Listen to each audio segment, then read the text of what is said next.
Hello everyone and welcome back to the Confessions of a Teenage Witch podcast. My name is Ella and I am your host, and today we are going to be talking about the riveting topic of EPQs. But luckily on this occasion EPQs are interesting because I did my EPQ about Druidry. But yes, I have been promising to make this video / podcast episode for such a long time, and today I'm finally filming it because I feel like I want to close off that section of my life before I move to university next week. So I'm so excited to talk all about all the research that I did into Druidry, into sustainability, and how I created this 5,000 word essay around the subject.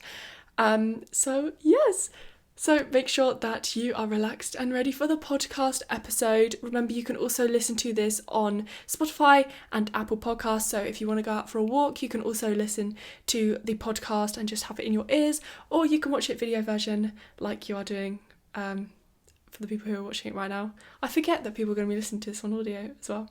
It's going to be the exact same recording, but in audio form. So yeah, it's just because I can see myself in the video. And how insane is the lighting today? I've actually figured out how to really well light my videos just through trial and error, because I've had this ring light for like such a long time. I bought it like 2 years ago and I've just learnt how to light my videos in a way where my eyes don't hurt, because some people say put a ring light in front of your eyes like this, and I'm like, oh my god, that's not good for your eyes. I used to film reaction videos and have it like that.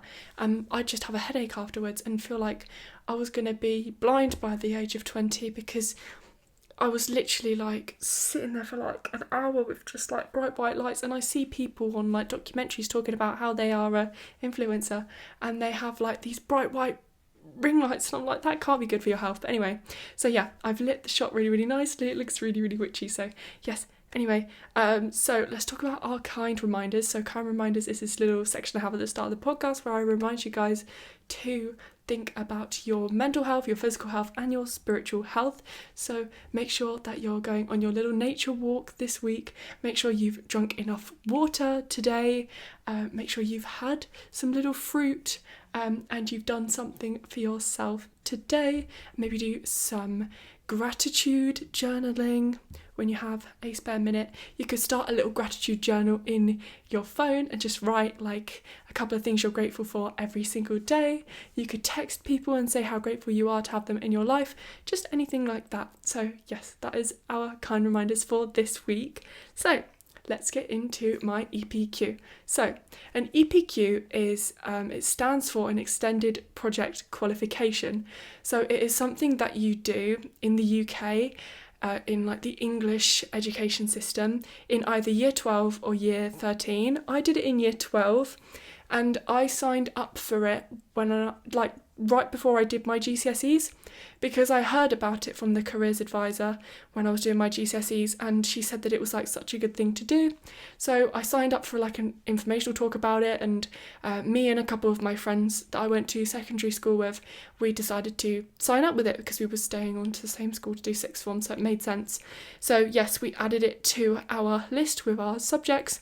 So just for context, I did biology, chemistry and geography at A level, which I found was like the best combination of subjects for me personally, because I'm really interested in like biogeochemistry, and it linked so well with my EPQ in a different kind of way. So I was studying very dense scientific subjects whilst I was doing this research project, and that's why it was such an amazing idea for me to do it. So I did the EPQ, had all the intro talks, and I thought this would be great, this would be really fun. And over the summer, I had a couple of ideas of what I wanted to do my EPQ about. So I had been thinking a lot about like the music industry, and I was thinking about like how like artists have to be their own like marketing team with the way that they have to present themselves on social media, and they have to do so much more work than like 20 years ago where you didn't have like social media. So I thought that would be an interesting thing to talk about. I also thought about the idea of doing about like YouTubers and these parasocial relationships that people develop with YouTubers, where they feel like YouTubers are their friends. So I thought that was another interesting topic. But something else that I had on my mind was the idea of how ancient civilizations, such as the Druids, used to live a lot more sustainable lives because they would live so harmoniously for the earth, and they'd really want to give back to the earth, and they'd be so grateful for the earth, and they'd worship these gods and goddesses that really kind of made them really appreciative of their world. And I thought that that is such a stark contrast to the modern society that we have now, where we have the development of these huge corporations that seem like they just want to tear down the planet and make as much profit as possible with just selling stuff that doesn't work, things that poison people. I was watching this documentary about Temu the other day, and they were testing products for certain dangerous chemicals, and they had this kid's jacket, and they found that it had like a ridiculously high amount of lead in it, and there's like a certain amount of lead that you can put in an item that you're selling for it to be safe. And they were just selling like stuff with just so many dangerous metals in them at such high quantities, and especially with children, they are more likely to like absorb things than adults, and like them being exposed to it can like affect brain development, stuff like that. So it's just absolutely terrifying that these things are getting through. And also there is safety equipment that has fake certificates, which is ridiculous. Like they were testing this this like grip thing, those, I don't go like mountaineering or whatever, but they're like those hook things that they use to like attach themselves when they're like abseiling and stuff. And they had made a fake certificate on one of these hooks on Temu, so it wasn't actually properly certified by like a mountaineering organisation. It said that it had been. And there were things like knives you could buy without showing any proof of age, and you could buy like a saw without showing any proof of age, and it's just insane. Anyway, so I really wanted to, I decided on this project instead of the ones about music and YouTube, because I just thought that it was such an interesting topic. But at the time, I wasn't told about how my EPQ, for it to be really helpful at university, it would be a good idea if it was like sciencey, because I always knew I was going to do a sciencey degree. Even from the start, I knew I was going to do like a biology degree, microbiology. Well, I thought I was going to do a microbiology degree at that point, but then stuff kind of changed, which I've talked about before. But yes, so I thought that is the perfect idea for a project. And also because I have a knowledge around witchcraft and paganism as it is, so I thought like all of this knowledge that I've already learned is really going to be really useful, and then I can also learn more stuff, and I can apply it to this concept of sustainability that I'm really passionate about, and that would be a really interesting EPQ choice. So yeah, more on the EPQ, just if anyone's interested. I highly recommend that you do one if you are like about to start sixth form. Well, you would have just started sixth form, but if you're thinking of going to sixth form, or if you've just started at sixth form, I really recommend that you do it in year 12 instead of year 13, because some of my friends that did it in year 13 were really stressed about it because they were juggling that and mock exams and A-levels, and also because if you do it in year 12, then it means that you get the grade at the end of year 12 for your EPQ, and you can use that when you are applying to university. And I found my EPQ was literally my most amazing thing I could have when I was applying to university, because it meant that I had lowered entry requirements, so I didn't need to get as high grades for my course because I had an EPQ.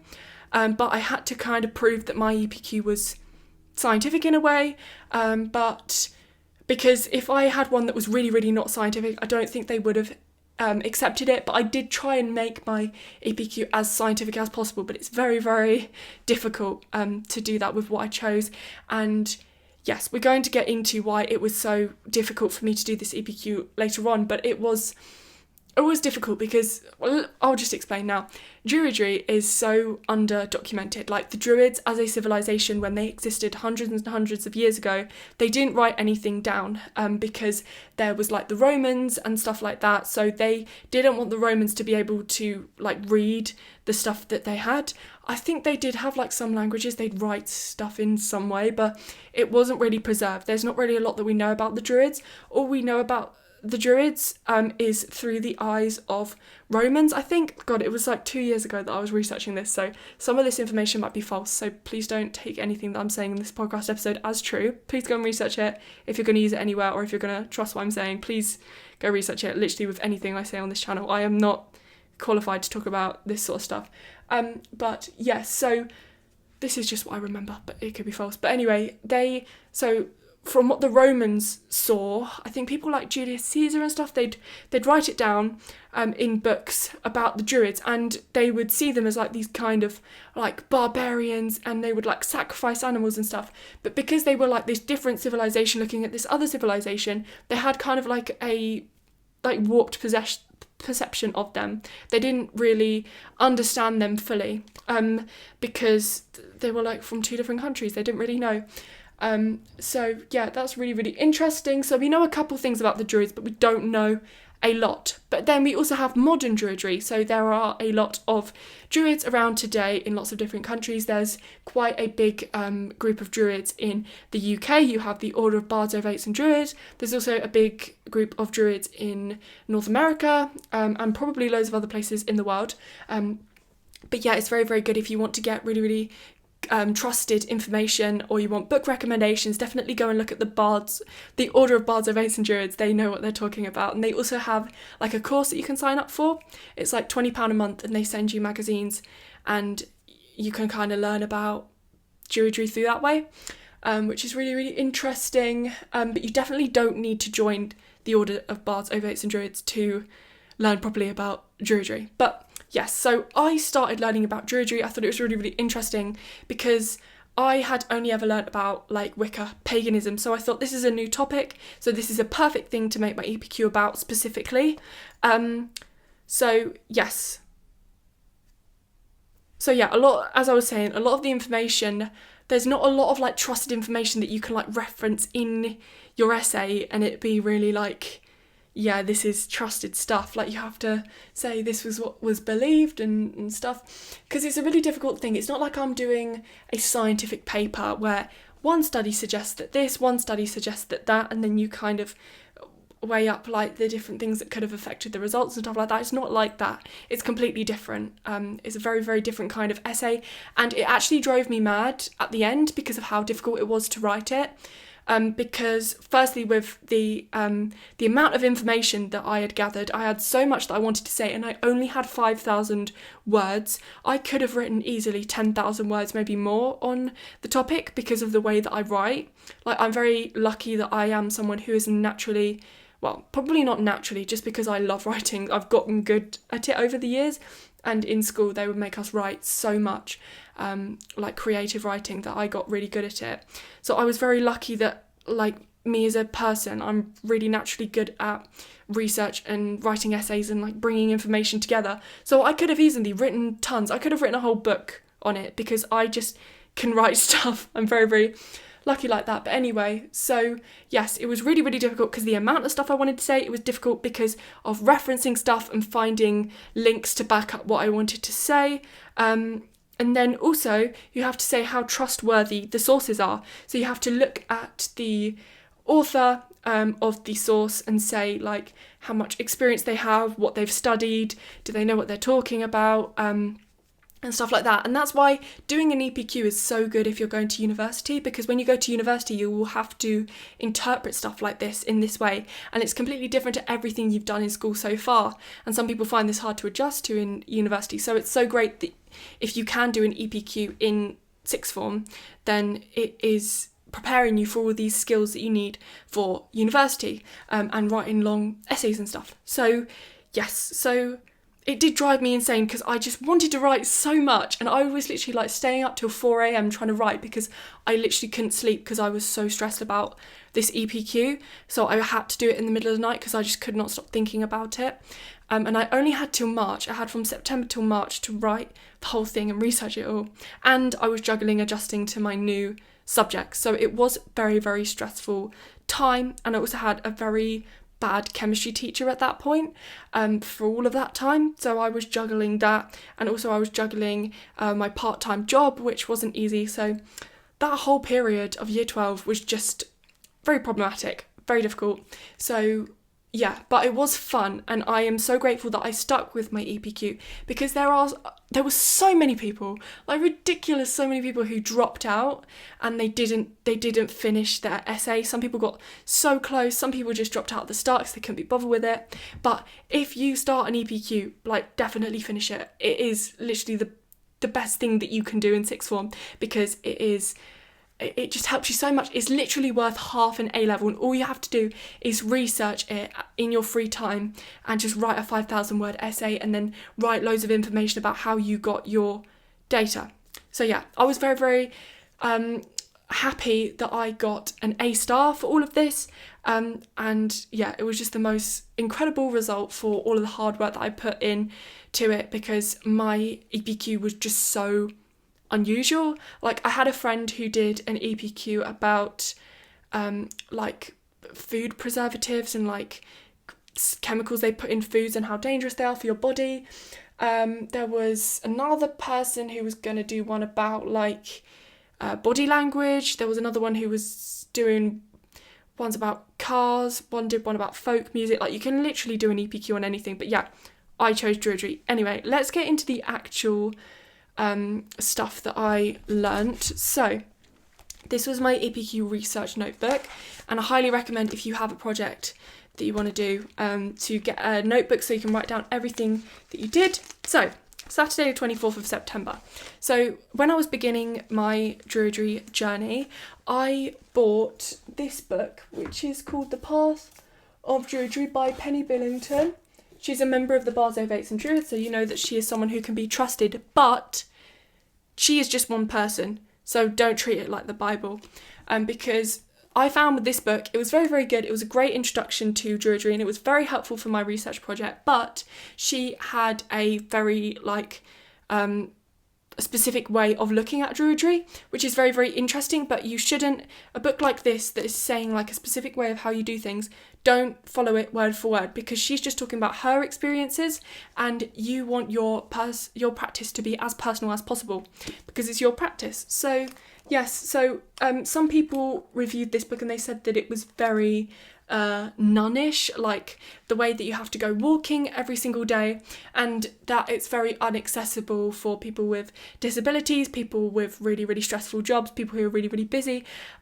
So some of the stuff in this book, it wasn't universal, but there's a lot to learn from it.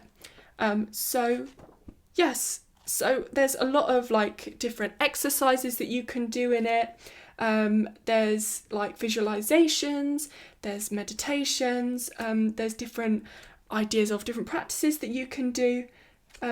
So yeah, I haven't looked at this book in so long because I just wanted a break from Druidry when I finished my research project. So I kind of have been away from Druidry for a while, but it's definitely something I want to go back into one day. I just have this really weird kind of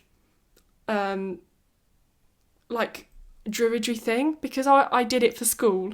It's so weird to like go back to it now and like I'm not getting a grade for it. But yeah, it's very, very interesting. Anyway, so yes, I began like in September. I was doing exercises to kind of understand it. So I was learning about the Druid archetype, and then it says like, what do you want to get out of Druidry? That was like exercise that this book talked about. So I was saying I would like to learn this path because I think it will significantly improve my well-being. I want to feel more connected to the earth as I'm a part of it. I want to feel calm and at peace with nature. I don't want to fear any part of it. I still feel like I'm still working on like literally just ridiculous stuff like being scared of being stung by a bee when I'm out in nature, which is just ridiculous. I need to stop worrying about that. But it is something I think about when I sit and I try and meditate in nature. I'm like, and I hear something that sounds like a wasp or something that's going to sting me, I'm like really, really worried that I'm going to get stung because I've never been stung before. So I'm just absolutely terrified of it. Anyway, so yeah, I want to be more appreciative of the world, blah, blah, blah. So then I learned about the 3 grades of druids. So you have bards, you have ovates, and you have druids. So bards are the first part of druidry. Traditionally, you study the bardic thing. If you do the order of bards, ovates, and druids, I think it's for 2 years you're a bard, and then you're an ovate for 2 years, and then a druid for 2 years, and then you become a druid for the rest of your life. I don't know. I can't remember, but traditionally, you'd be a bard for like 10 years or something crazy, like in the past. So a bard is basically someone who they're really like gushy about nature, and they like write loads of songs and stuff. Like, that's very like stereotypical, but like a bard is learning about like they'll study poetry and music, and they'll just really, really love nature, and they'll write about it and like how amazing it is, and they'll really, really experience nature and kind of think about that. And then an ovate is to do with healing, I think. Like I've literally forgotten all of this. And then a druid is like the wise one. They've kind of gathered all their knowledge. They're starting to learn. And then when you become like a pro druid, you start to educate people. Please, in the comments, I know there's druids who watch my channel. Please, can you write something in the comments? Like, can you please like amend what I'm saying? Because I feel like I'm just saying absolute rubbish. Anyway, so yes. Oh, I have actually written it out here. Bards act as praise singers and poets. Ovates study nature and have responsibility for ritual, whilst druids practice both moral and natural philosophy. Bards wore blue robes, ovates wore green, and druids white, and the staff was one of the tools of office. Interesting. Okay, so then there's this practice in this book where it talks about in the morning, the like lunchtime, and the afternoon, you should write out the weather outside. I think this is an interesting practice. I did try and do it, but I found that I think I was just really depressed, so that didn't really help. So that just reminds me of being depressed in year 12. So I didn't carry on with that practice, but it is a really, really nice one because it reminds you to stay connected with the outside. So like in the morning, go and see what the weather is, note it down. At lunchtime, go and see what the weather is, note it down. So then you're always looking outside, so you're staying connected to the outside even though you're inside. So yes, what have we got next? So yeah, she talks about 3 rays in Druid study. So we have Nature Ray, which is the study of our natural surroundings, often practiced in open air. We have the Knowledge Ray, which is the study of myth and the inner realms. And then we have the third one, which is the Devotional Ray, so cultivating a loving and compassionate attitude, often following through the other rays, developing an appropriate relationship with the world's. So gratitude, service to the world, sense of self-worth as a contributing part of the natural order on many levels. So then I discovered Philip Cargom. Is that how you say his name? I think so. But he is like this druid teacher. He is he used to be like the head of the Bards of Order. The Bards of the Order. The Order of Bards, Ovates and Druids. So he is a very, very good source of information. He has a YouTube channel, he writes books, stuff like that. So I started watching his live series, but watching the past episodes. So he has this live stream that he does every week called Tea with the Druid. So he just does like a group meditation. He talks about his week. He talks about just like different concepts in druidry. And it's such a nice thing to watch and to just kind of have in the background. It's really, really nice. And also he does like ceremonies on each of the different Sabbats. And I love how like insane these ceremonies are. Like these ceremonies make me so proud to be a pagan because they are just like, they're so churchy in the way that they talk about nature and stuff. Like they sound like a pagan version of like the way that Christians talk about like the world and everything, like the way they have their the services of these pagan services. It's like everything I could ever hope for, like of a pagan church. It's just like the best. So it's really similar to like the way that it's really hard to explain. Like in church, like they talk about like Jesus and God and blah blah blah, but then in these services of like like druid services, they talk about like different plants and different characters, like the Holly King and the Oak King, and talking about how the year is changing and the plants are changing. And it's just, I just felt like when I first watched one of those ceremonies on YouTube, I just felt like part of something. And I think that's such an important part of religion, and I think that's amazing how like all of us, like pagans and Wiccans and Druids and everything, we can connect online and also in person and feel like we're part of this thing. Because sometimes, like being a witch or being a pagan, it can feel very like a solitary path, but there is that opportunity to practice your faith with other people and to really celebrate it. So I really, really loved that. It was very, very amazing to see that, and the way that they like dressed up as different characters and like really embodied them, and there was singing, and it was just amazing. So yes, so I loved Tea with a Druid, really, really fun. So I wrote all the notes that I learned from a couple of the Tea with the Druids that I watched for the research for my EPQ. Then I started writing out about the Wheel of the Year, because I started deciding how I was going to divide up my essay, but eventually I decided that my essay was going to be divided in, I thought I had an absolutely revolutionary idea. Instead of having it like, I can't even remember what my old structure was, but having it like in the structure I thought I was going to do it, I thought, why not structure it in the Wheel of the Year? So like each festival is like a different chapter of this essay. Wow, incredible. So yeah, this is me starting to write some pages about the Wheel of the Year, and then we go into me going on BBC Sounds, seeing what I can find out about. So there was this Penny lady, she went up a Glastonbury tour and did like a podcast with that woman on the TV, I forget what her name is. So yeah, it was very, very cool to see that, and they talked about Druidry and stuff like that. So yes, and then we have more Tea with the Druid, which I researched. Then I was talking about Beltane, thinking about what I was going to write on my essay, talking about how to celebrate Beltane.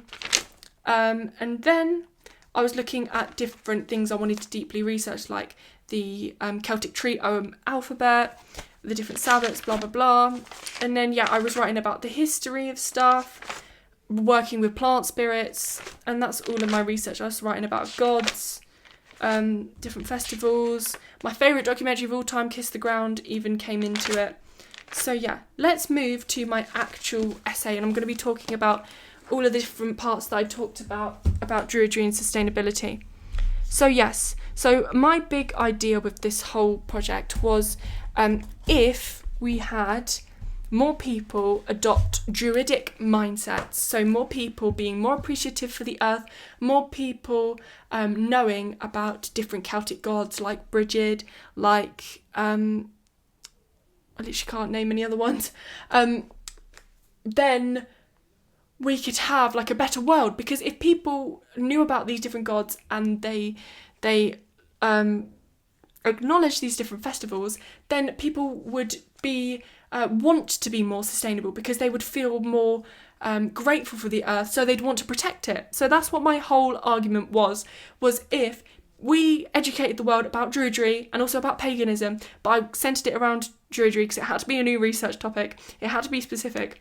If more people had these mindsets, more people would want to fight climate change, more people would want to cut down on their plastic waste, more people would want to appreciate trees, plant more trees, have relationships with trees, and we would have a happy, healthier world. Because my other argument to make it even stronger was the fact that when we feel more connected to the earth and nature, and we feel a part of like a bigger whole, then we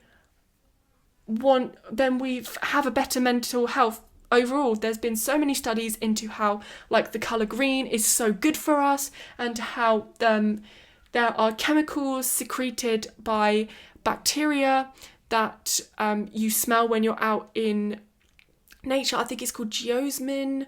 It was in that Invisible Friends book, this book I read about.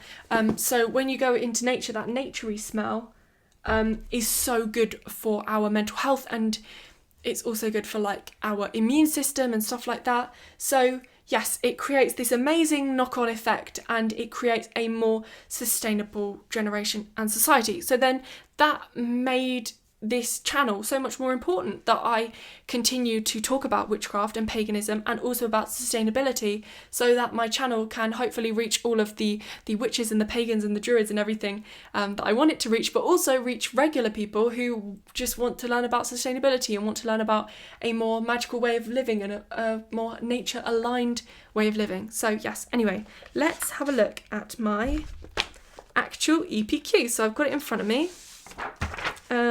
Right, so this is my EPQ. I'm just covering up my name because I try and keep my surname secret, just in case it's dangerous to know that, and so that you can't stalk me. So yes, this is the front of my EPQ. So yes, we have the beautiful Wheel of the Year on the front.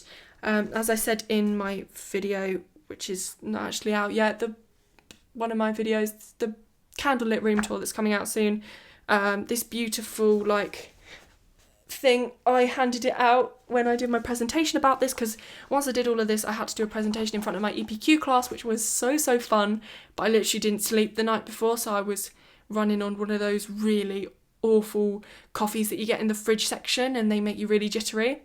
So yeah, that was a really fun experience, but I also felt so ill for the rest of the day because I was living on a caffeine crash. But anyway, so the title of my EPQ was "To What Extent," and I highly recommend, if you're doing an EPQ, put "to what extent" as at the beginning of your title. It is so good, because it means that you can argue and you can make it sound more professional and you can get a higher mark because you're saying to what extent. So you're considering multiple arguments and pros and cons and fors and against and everything. So to what extent can living by the Wheel of the Year, like our druid ancestors, help us to lead more sustainable lives? So yes, very long title. I literally need a drink.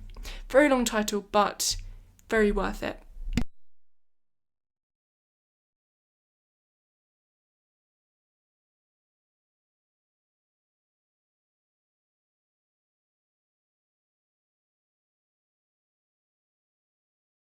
There we go. So let's get into it. So my contents page is literally just all of the different stuffs. Yeah, and then, God, I've never actually folded this before. We've got to fold it because I've got to show you guys. So this is the first page. So this is a footnote to explain the terms used in this essay. So I wrote out here what the difference between druid, pagan, Wiccan, witch, what all those different things mean. And I included it as a footnote, so it wasn't included in my word count, because I didn't want it included in my word count because I literally had so much to say. But yes, it was so important that I did that. So I said paganism itself can mean a polytheistic religion, which would also mean that Hinduism is classed as paganism too. There are so many differences between neo-pagans and Hindus, though. As a pagan, you're allowed to work with gods from any pantheon, blah, blah, blah, blah, blah. What a neo-pagan is, what they believe in, just stuff like that. So yes, let's move on. So I have an introduction. So in my introduction, I say it is evident that by remembering the way our ancestors used to live and by adopting some of their practices and ideals, the general population can help make better informed decisions about the way we as a society live and help to realise how we can help in the fight to slow down climate change. So I was saying how important now, the reasons why now more than ever, we need to fight climate change, and also how hotter climates can lead to more diseases. So I tried to make it more sciencey. So I said if the temperature rises, then the ice is gonna, well, I didn't say this, but this is other stuff that I know because I literally didn't have enough words. When the ice starts to melt, it's going to start releasing diseases that we got rid of a long time ago, which is really, really scary. And also higher temperatures can mean really dangerous bacteria can divide very, very rapidly. And also higher temperatures also means that bacteria can more easily carry out horizontal gene transfer, which is where the bacteria exchange genes. And if these genes are ones that make the bacteria really dangerous, then we can have more bad diseases, which is really, really scary. That happens with, I think it's bacteria antibacterial resistance that some bacteria have, which is really, really bad, especially in hospitals, because it means that like anti-bac stuff won't kill these bacteria. Bacteria is the plural. Bacterium is the singular. Latin for you. Anyway, right. In less than a decade, our actions will be irreversible. So I was talking about how the greenhouse gas emissions are really... Yes, I'm coming. The greenhouse gas emissions are really, really bad for the planet and like why they're bad and blah, blah, blah. So yes, the faster and more often this occurs, the more likely bacteria is to become resistant, causing antibiotics to become ineffective when used to treat these illnesses, causing breakouts of disease with no cure. So yes, and then I said, but there is hope. We can learn about different ways of living that can be more sustainable. So then I did a whole page about who were the Druids. So I talked about all the history of Druids, and I also talked about how 37% of people in the 2021 census ticked no religion. So I argued about how people with no religion, it can be like not great. Like having a religion is really, really good. For some reasons, I really, really need to go and eat. I'll be back in a minute. Okay, so we're back and we're looking even more witchy. This is so cool. So the Druids. So I wrote all about like who were the Druids, the history of it, as I was saying. So yeah, I was talking about how some people with no religion, they can feel like they want to be part of a religion, but all of the religions aren't really suited to them. So if they kind of adopted more of a druidic mindset and they had more of kind of a relaxed view about their religion, because like with the Druid faith and with like similar faiths like paganism and stuff, it's not as like set in stone, like these are the things you have to believe in. It's more like you get to decide, because some people I see so often like in TV and like real stuff as well, people say like, oh, I kind of want to believe in religion, and then they start saying stuff like this, and it's like, yeah, like that, you just need to look at other religions like paganism, because it's just so free. Like whatever you want to believe in, you can believe in it. You don't have to believe in a god, you can believe in a god. Like there's like so many options. So yes, I thought that if some people learn about Druidry, they might want to adopt some of the ideas of it, because I also talked a lot about animism and how animism could be a really, really good thing to stop people having such a consumeristic approach to buying things. So instead they could buy things that last longer, that are from more ethical retailers, also purchasing from small businesses and stuff like that, businesses owned by people that you want to support, especially like if you wanted to buy witchcraft stuff, like supporting actual witches instead of supporting like big companies who just want to profit off of witches and they're not really interested in witchcraft. Just that's an example of that kind of thing. So yeah, I thought that that was a nice thing to talk about. I really want to do like a couple of videos about animism because it's such an interesting topic. But yes, so yeah. This is interesting. So completing Druidry courses with organisations such as OBOD, the Order of Bards, Ovates and Druids, is roughly 10 times shorter than the training length of ancient Druids, with each stage being manageable to complete between 1 to 2 years. All Druidry training throughout history is split into 3 phases. Okay, so I talked about that earlier. So yes, and so then I was talking about paganism, and like mind and body and spirit and all that sort of stuff, and how that's really, really good for your health and just like a really, really nice way to live, which could be a really, really nice thing for people. And then I did an explanation about the Wheel of the Year, like a paragraph. So I said that it's a cyclical calendar followed by many pagans, Wiccans and Druids all over the world. It's comprised of 8 spokes, each representing an important turning point of the year. So yes, and I said, as it is a wheel, there is no beginning and no end point, meaning it repeats eternally. So yes, and talked about how this cycle really gives people hope. So it's such an amazing concept to live by, because when you're feeling like down and you feel like you're in a really hard part of life and you feel like it's going to end, you feel like it's not going to end, then you can know that there's the Wheel of the Year, that it's going to turn, and You're not going to be in this position forever. You are going to learn so much from this really, really hard point of your life that you are in, and you just need to embrace it because something amazing is coming. There is another Sabbath that is just around the corner. So it is a really, really nice like model to live by because it really gives you hope for the future. This kind of goes against what we've been talking about in a couple of these episodes with like the power of now, where it's like you can free yourself in the present moment, you can live in the present moment, and that is what makes you happy. But yeah, I don't know. It's a bit of like a different kind of argument there. We're talking about the future and how the future could be something good, but God, I really don't want to go into the power now again today, but yeah. So yeah, it can be interesting because it gives people hope for the future. So yes, I talked about how Samhain is often considered to be the end of the year, and how they'll pray about the next time of year and thinking about what they're going to manifest for the next part of the year. So then I started to talk about Imbolc. So I did a whole chapter on Imbolc. I explained what Imbolc was, and I talked about the goddess Brigid, and I said that by remembering Brigid, because Imbolc is also Saint Brigid's Day. So by remembering Brigid on this day, people can be inspired to appreciate their homes, because Brigid is the goddess of the hearth and the home and fire and stuff like that. So by people appreciating their home and then being inspired by Brigid, it means that they start to see the significance of their homes within their lives, which is something that was talked about in the Path of Druidry book. She talked about how we can start to have a more animist kind of mindset about like our homes and our items, and like really appreciate them, and like when you come home to say hello like to your house, and just to be really appreciative of things like inanimate objects. And I think that's a really, really beautiful idea. So that's really, really interesting.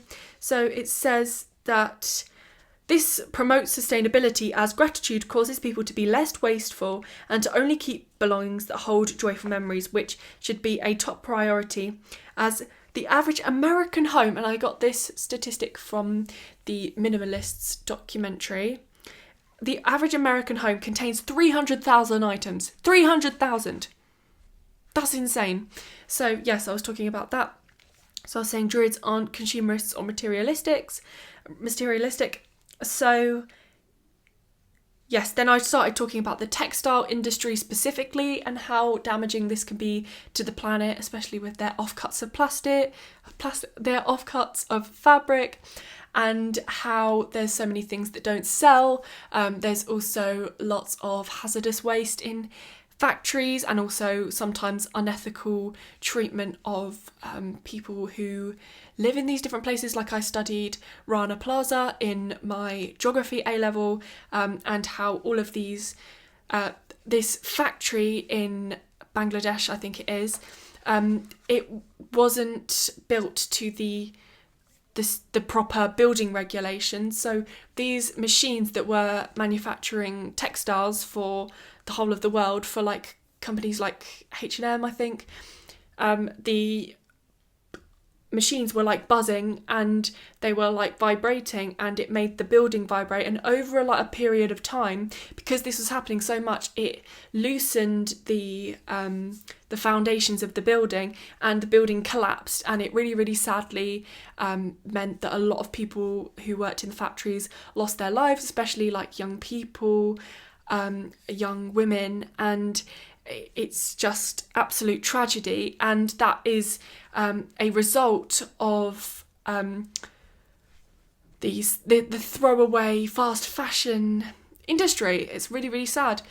So yeah, thinking about like what kind of companies that we can support that are more sustainable, thinking of like the rise of Lucy and Yak. Like in the last year, I've just suddenly seen Lucy and Yak. I'd never heard of it before, but so many people are now wearing it. It's more of an ethical British brand, and they try and source things more ethically. So it's very, very interesting to see the different alternatives that we can have. But also there's still the argument of things being more expensive, but then if they're more expensive, then they'll last longer, so you need to buy less of it. Like currently I'm trying to buy some new knitwear for the winter.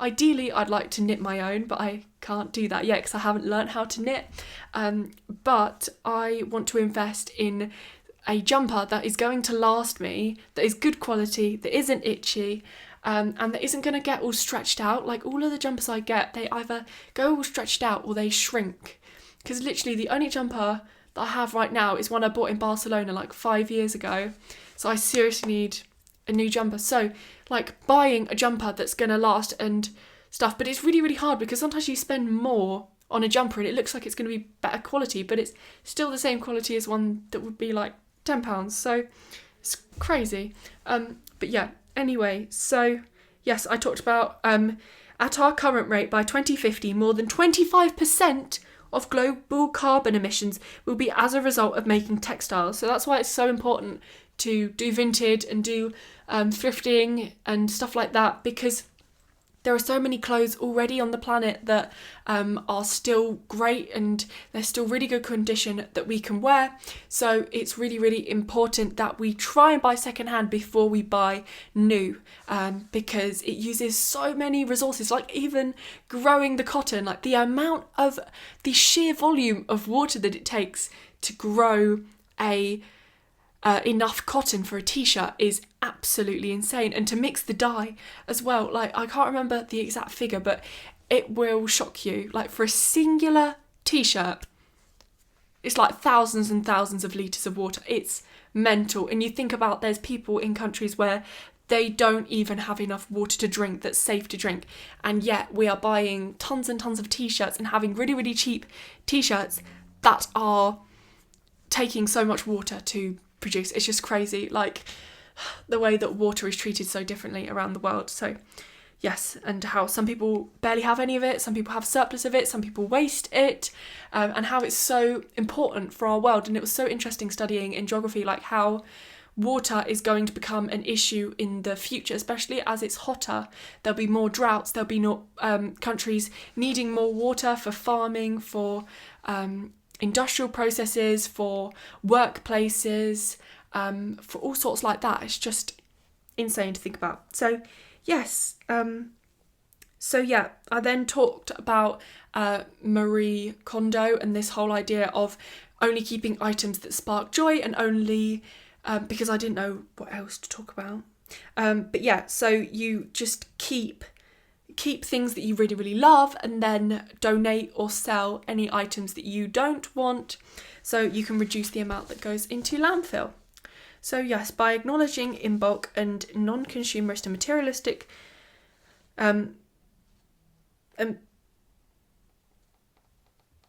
as society, we can keep hold of things which enrich our lives, being more knowledgeable about waste management, helping us to make better choices when purchasing and recycling items.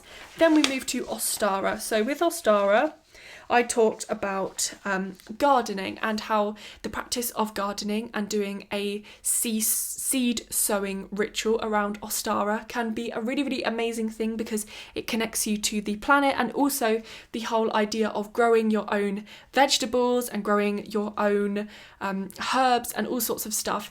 It can not only be really, really good sustainably, because you are growing what you want and you can harvest what you need when you need it, and you can preserve some of it when you don't need loads and loads of it at a certain time of year. You can give it to people and stuff like that. But you can also cut down on food miles. You can feel like connected to the earth. It's like a form of earthing because you're putting your hands in soil. It is also really, really good because you can get children involved, and then you can teach them about how to be more sustainable, and gardening, and like these core skills are things that we kind of lose as a society. Like there's not every single person on this planet is into gardening and into growing your own food, but it's something that we, a lot of us can do. Well, everyone can do it if we have the right resources. And even if you have like a really, really small apartment and you've just got a windowsill, you can even have like a little veg box and grow something on your windowsill. There's like a couple of plants that you can do that with. So by getting involved in this, we can feel more connected to the planet, and then want to take actions to be more sustainable. And then this connects with the whole idea of druidry and like feeling connected to plants and blah blah blah, stuff like that. So yes, And then I said, if we planted seeds in synchrony with agriculture in the way like druids, globally noticeable change would occur, starting to consider the knock-on effects of daily habits as small actions add up when done on a large scale. For example, learning how to properly recycle or taking public transport. I said, if you were to take public transport more often, your carbon footprint would decrease by 45%. And then what else did I talk about? And then I talked about how to give offerings to deities, and how working with gods can be really, really good because it can make people want to live more sustainable lives. So yeah, I had to keep tying it back to sustainability to make this scientific so that I could get it accepted for my university. Then I talked about Beltane. So I talked about the festivals. So I talked about primary school and village people dance ribbons around a maypole, and then the history of the maypole ceremony and how this helps you to connect to Druidry and how that could be more sustainable. I talked about bonfires that people might have as part of the different festivals, because some festivals are fire festivals. And then I talked about how this could actually be a negative thing if you were a druid and you wanted to do a fire festival, and how like having a big festival could make people be really unsustainable and have like loads of plastic cups from like drinks, and people could throw them on the floor and then it could like affect wildlife. But then I said, if planned in the right way, and if you use like biodegradable cups, and if you had one big bonfire and everybody was involved, like loads and loads of people, and then you don't have like multiple ones, then that can be more sustainable. Because I feel like there's something so human and so like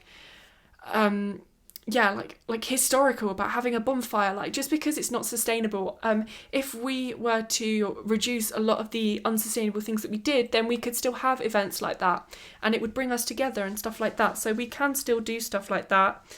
Because it's just part of human culture. But if we also did more sustainable stuff, then that'd be really, really good as well. So, yes. Then I talked about Norse paganism. And then I talked about microplastics. So I talked about how a 2020 study showed that apples are the fruit most contaminated with microplastics. And the estimated daily consumption of microplastics is 5 grams.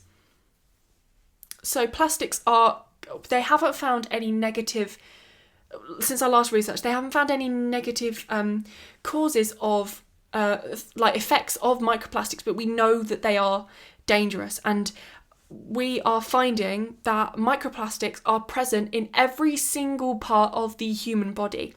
They have been found in reproductive organs, they have been found in blood, they have been found in like lungs, kidneys, livers, literally any part of the body. They have found microplastics there. And it is terrifying, the idea of this, that we have so much plastic that we're surrounded by that it's entering our bodies, and like, it's crazy. Anyway, so yeah, sorry if you didn't know about microplastics and I've just absolutely ruined stuff for you. I won't tell you the horrific fact that my science teacher, or my old form tutor, once told me, because I've not looked at food the same way since to do with microplastics. It's absolutely horrific. But I actually misinterpreted the fact, so I thought it was a lot worse than it was. If you want to know, I'll tell you in the comments. Just say if you want to know the crazy fact, I'll let you know. Anyway, so then I talked about Letha. So then I explained what Letha was and how celebrating the sun can be something that can make you want to be more sustainable, because you are seeing how important the sun is in your daily life. The sun's intervals of sunrise and sunset, this alters throughout the year, blah, blah, blah. And then I talked about the weather and how this influences the range of food that we have access to eating.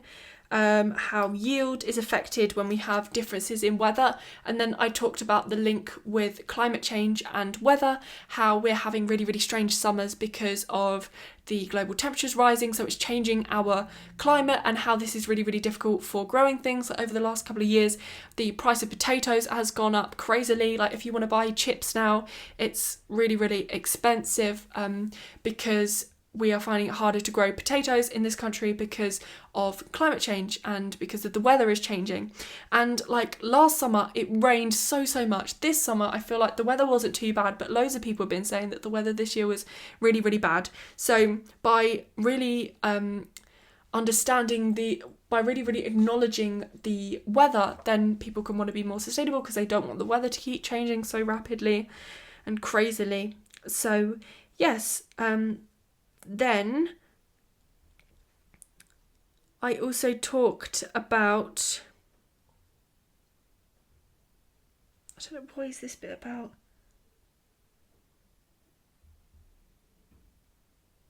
That's not sustainable. I don't know what that's about. I don't know. Just threw stuff to it. And then I talked about agroforestry, which is this really incredible farming method that I found out about in a documentary a couple of years ago in my geography class. So it's basically where you have like a field, but instead of it just being one crop, it being a monoculture, which is really unsustainable because monocultures mean that if one plant gets a disease, then if they all have the same genetic makeup, then the whole of the field can die because there's not enough genetic diversity, so they can all be affected by the disease and it spreads really quickly. Also, there's not enough food sources to support a diverse ecosystem. So if you have lots of different animals, they are less likely to survive because of there being just one kind of plant grown in one area. Because lots of animals, they eat different stuff, so if there's just one, that's not good. And then monoculture is not very good. So agroforestry is where we grow fruit trees, and we have like shrubs, we have like lots of different plant species that provide food for us in one area. And this linked to microbiology, which is what I wanted to study.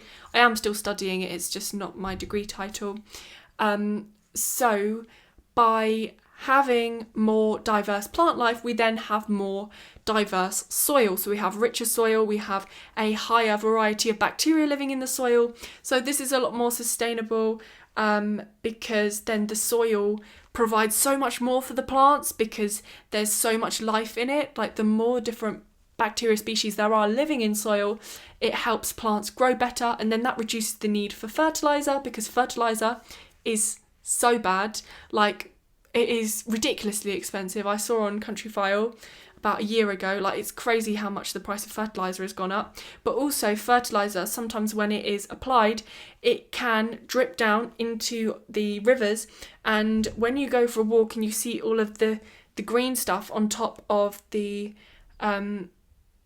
river, that is called algal bloom, and that is because fertilizer has dripped into the water system, and the nitrates from the fertilizer has caused all of that algae to grow and bloom at the top. And when it blooms at the top like that, then there is no light for the plants that live at the bottom. The plants start to die. This releases lots of methane, and the methane reduces the oxygen content in the water, and then the fish can't survive. So then we have dead fish in the sea, not the sea, in the river. So then we have less stuff living in the river, and it's not very good. So we want to increase biodiversity because that is more sustainable.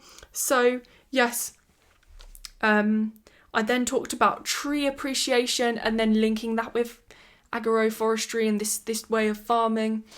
But I do understand it's difficult to do that on a big scale if you've got loads of plants in one area.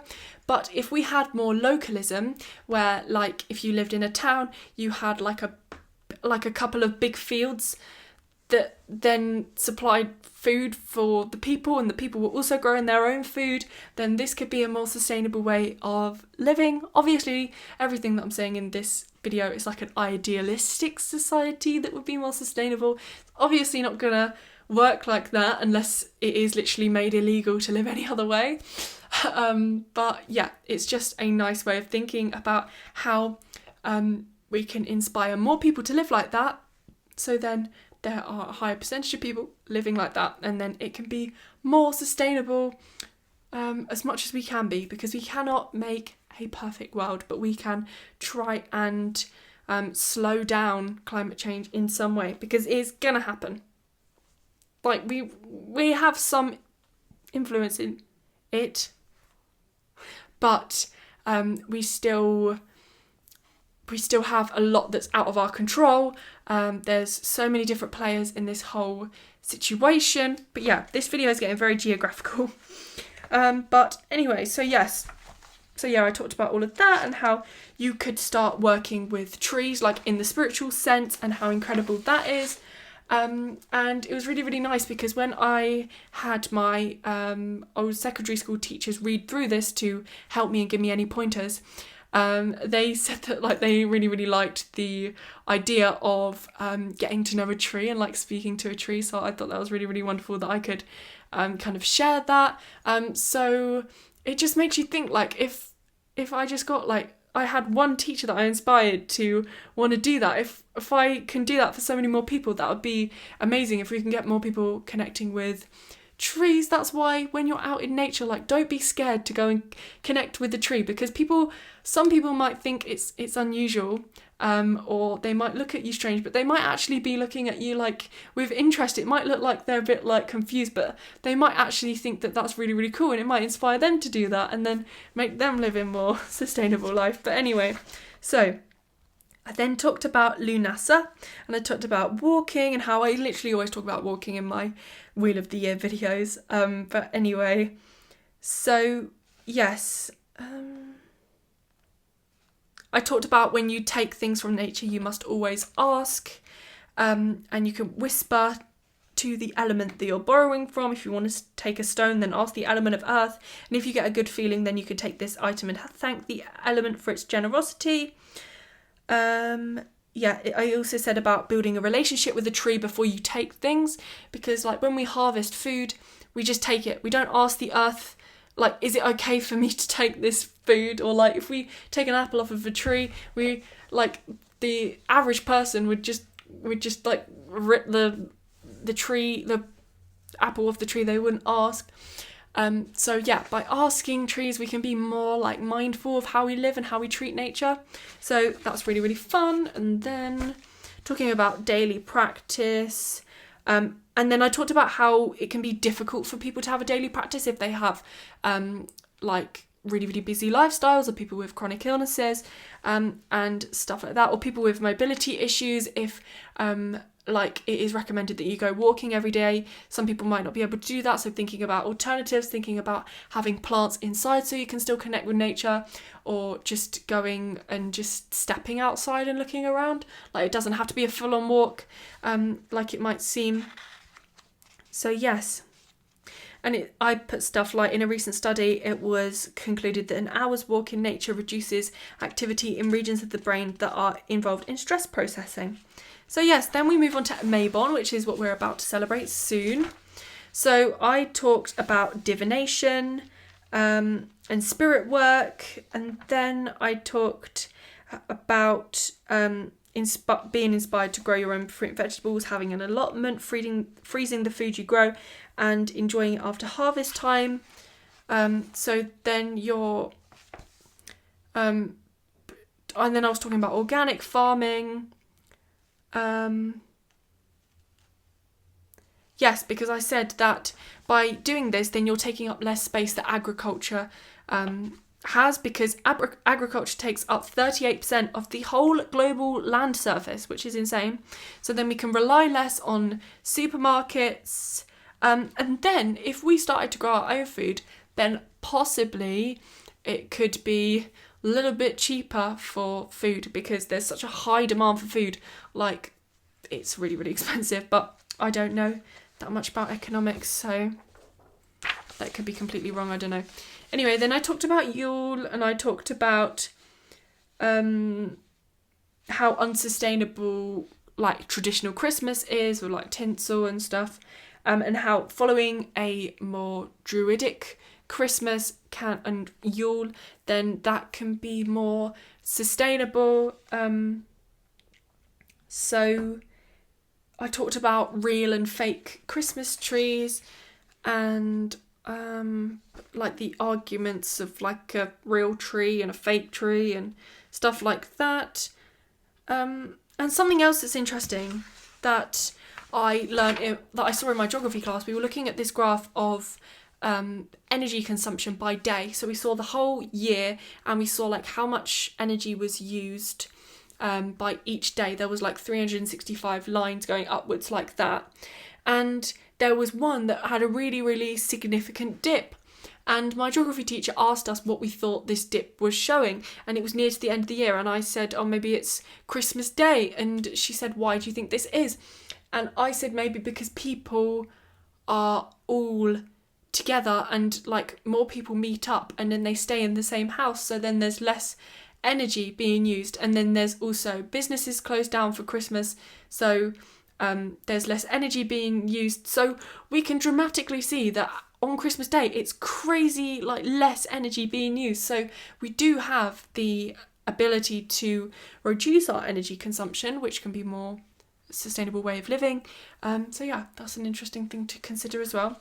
And I did a conclusion and I talked about how by trying to consider our actions more deeply, changing habits to heal and not harm the planet, and coincidentally, additionally, improve our mental and physical well-being also, we can create a world that is no longer in pain as a consequence of our careless actions, and the gods and the humans can live at peace with each other with less natural disaster and less global warming and a higher appreciation for the beautiful natural world we live in. So yes, that is my EPQ. I hope you enjoyed me talking through it.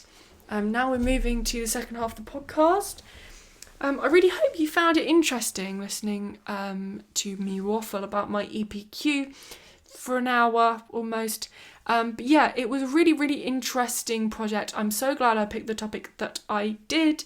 It was very, very stressful, but it was very, very interesting to research like an area of like this whole realm that we're in, witchcraft, spirituality, druidry, all of that I hadn't researched before. So it was a very, very fun project. I highly recommend, if you don't know much about druidry, to go and look into it. You can be a druid and any religion. You can be a druid as your main religion. You can be a Christian and a druid. You can be a Wiccan and a druid. You can be of no religion and be a druid. It is a religion in some ways, but it also isn't. It's kind of just like a term. You never have to call yourself something if you don't want to, but it can be interesting to learn about some common practices of a lot of druids and try and implement them into your life like we've been talking about in this episode. So yeah, highly recommend you go and research more. I hope that it has been interesting, even though I waffled about sustainability a lot. I know a lot of people don't like talking about sustainability that much. It's just because I'm passionate about it. I don't really know how other people view the topic of it. I don't know. It's interesting, but I'm really, really excited. I am doing a sustainability module at university this semester, so I'm so excited to see what I learn, because I'm so excited to like see what it's like at a degree level, like learning about climate change and sustainability. So yeah, climate science is very, very interesting, very stressful, very existential, sometimes feeling like it's really, really hard to solve it, but yeah, it can be really, really interesting to learn about. So yeah, I hope that you learned something new about druidry or about sustainability or anything from this episode. So yeah, section 2 of the podcast, we talk about my 3 favourites of the week. So what have I been watching? Not a lot. I haven't watched a lot since I talked to you guys last week. I've just been preparing for university really, and I had 2 driving lessons. But yeah, what's my favourites this week? Let's talk about this series. So this series is called the Moonlight Dreamers series. I started reading it like 2 years ago. And it's about all these girls that have all these dreams, and I just really love it. It's like a little YA novel, probably a bit young for me, but it's just really, really nice because all of these girls have different dreams and they're all friends and stuff. So yeah, it's a really cute little book. What's my next favourite? I really should have planned this. My next favourite is I don't know. I don't know what I'm doing. I should have really planned. I don't know.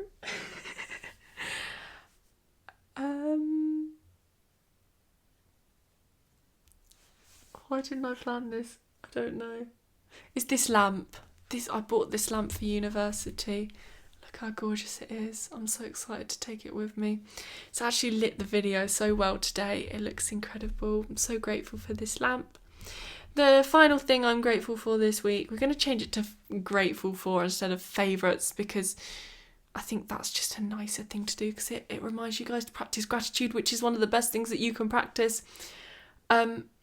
Yeah, I'm really, really grateful for my family this week. It means the world to me that I have a really loving family, and the way that they've helped me prepare for university, it just means the world. I'm going to miss them very, very much when I'm at university, but I'm going to definitely ring them lots and lots. But yeah, I'm just really, really grateful to have such a wonderful, supportive family. So yeah, that's my 3 favourites of the week. I hope you've enjoyed this podcast episode. I've finally done it. I've finally talked about my EPQ. It's just so long to talk about. But yeah, as I said, hope it was interesting. Hope you learned something. Let me know in the comments if you are a druid. Let me know if you are interested in sustainability. Also, let me know if you have any ideas for our kind of final podcast episode next Friday, because after next Friday, I'm going to be at university and I am not going to have the time to make a podcast episode every week, so it's just going to be as and when. I literally don't know when the next podcast episode will be after that. I really don't know. I really don't. I'm still trying to figure out the whole microphone situation at university. I am stressing about it, which I shouldn't be worrying about it that much, but it's just, I really want to invest in this plug-in mic for my phone, but I just don't know if it's the right purchase. It's £30. It's a Rode plug-in microphone, and it's like secondhand, and it kind of boosts the sound, and then I don't have to take this, because I love this microphone to bits. Like, this is one of my favourite things I own, but it's just not built for halls of residence, and that is where I'm going to be for the next year. So yeah. Oh, another favourite this week, this ring. I'll show you it probably in another video. You can't really see it. Can you see? I can't get it to focus.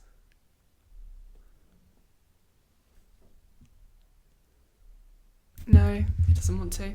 Anyway, it's got acorns and a oak leaf on it. I'll show you guys another time.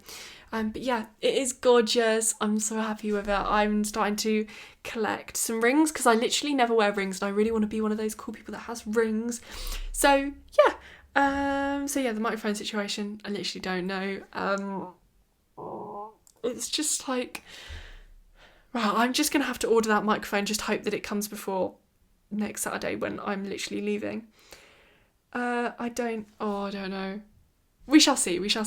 I'm going to think about it more, but if you guys have any suggestions that's under £50, because I really don't want to spend more than £50 on something that's going to be in halls, like any microphone suggestions. I really don't want like a microphone like this. I want either a like Bluetoothy one, or I want like a plug-in. I don't know, because I want one that's going to be able to withstand the wind when I go out for a walk and I want to talk to you guys. I don't know. Anyway, I'll think about it. Let me know if you've got any ideas, and I will see you guys all in the next video, because I'm filming a lot. I'm literally releasing so much content at the moment, it's ridiculous. We've got a candlelit room tour coming up. We've got a Mayborn autumn equinox video coming up, and I also might do a fashion video, and there's another fashion video I filmed the other day. So there's a lot of content, and I don't know when to put it all out, and I am being like the crazy uncle that keeps coming around your house because I keep posting videos, but it's fine. Anyway, I hope you've enjoyed the podcast episode, and I'll see you guys all soon for my candlelit room tour. That's probably tomorrow or Sunday. I don't know. See you then. Bye.